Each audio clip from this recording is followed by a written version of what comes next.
itu bukanlah rumah tempat tinggalnya Allah.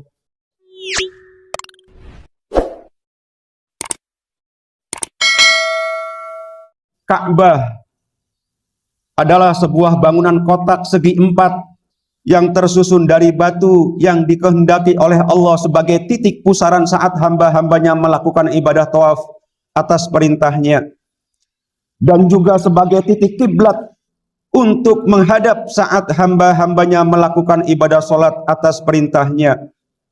Maka Ka'bah disebut dengan Baitullah, yakni rumah yang telah diciptakan dan dikehendaki oleh Allah sebagai titik pusaran ketika tawaf dan sebagai titik kiblat untuk menghadap saat melakukan sholat. Dan di antara hikmahnya adalah agar kita semua fokus pada satu titik tujuan saat melakukan ibadah, yaitu ridha Allah Subhanahu wa ta'ala.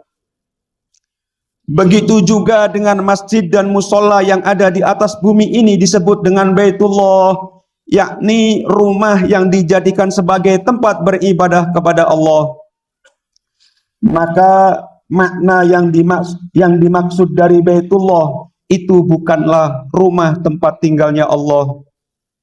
Karena Allah itu zat yang qadim, yang mana wujudnya atau keberadaannya itu tidak ada awalan dan akhirannya. Sementara Ka'bah dan masjid atau musola itu bagian dari zat yang hadis, yakni makhluk, yang mana keberadaannya itu ada awalan dan akhirannya, yang tentu tidak mungkin bisa jadi tempat tinggalnya zat yang qadim. Dan Allah wajib bersifat qiyamuhu binafsihi, maka tidak membutuhkan tempat untuk wujudnya. Maka sekali lagi fahamilah bahwa Ka'bah itu bukan tempat tinggalnya Allah.